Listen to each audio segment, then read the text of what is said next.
All right, we're on to lot 13, 14, and 15. These are all mate 55 litter gilts, a sow that we own with Austin and Breed. Nasty Words Better Man, been around a good while and done a great job for us and has daughters into production and one that's sure done a great job. She is the mother of the Hayden gilt that got along some jackpots.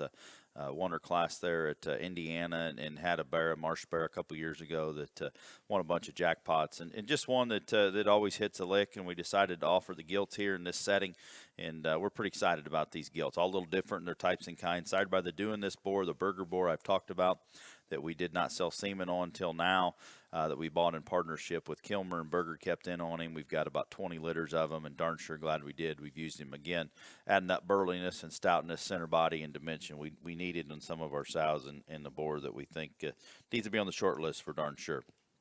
We're going to start with 55-5. This is probably the stoutest of the three and probably represents her dad the most in terms of her burliness. She's giant legged. She's huge in terms of her center body and still offers some mass and dimension on the top side of her skeleton. She starts stout about her head. She comes and goes with a lot of width and power. Market breeding, barrow maker, do what you need to do. She's ready to rock and roll, and one that we think mobility on the side is awfully good in terms of the way she plants and goes up front and behind. If you like them stout and rugged and ready to rock, that 55-5 lot 13 gilt needs to be looked up. 55-7 is the black-headed gilt, one that's always kind of been an eye catcher in terms of maybe her color pattern at the same time. But man, she is really, really good about her look and design on the side profile. Balanced up really good. She's a long-necked one with the right proportions in terms of length and frame. One that's going to be easy to manage if you want to go market, you want to go breeding. She's good in terms of look and shape and levelness out of her hip. Comes and goes with some width and dimension, but still a green enough in her type and kind. And ones out of this sow line that tend to be the best are the types like this, because she's one that's going to bulk up and do all the right things when she needs to. If you want to go market breeding, she's sound, she's square, she's comfortable, and gives you an awesome look on the side profile. We think a gilt that could be awfully fun to feed all winter long for darn sure.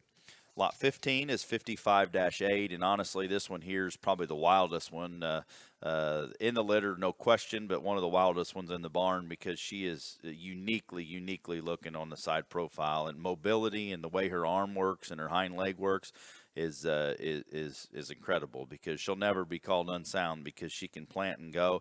She's really square out of her hind leg. For a big long necked one like that with that kind of bone and structure, it's hard to put together, because she is the big ring kind of a gilt that we think it takes on down the way to be an incredibly good one, because she's added in terms of bone and structure with that kind of look. She's shapely, she's square. She is a little greener in her type and kind, but as I said earlier, I'm not worried about that, because she'll come together when she needs to.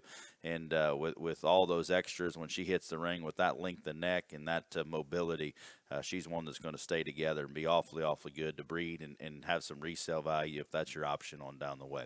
Really good pen of 55s, and we think there's some differences in them for sure. Kind of pick your poison on what you want to do, but we know this sow line works well. We like what doing this did on her.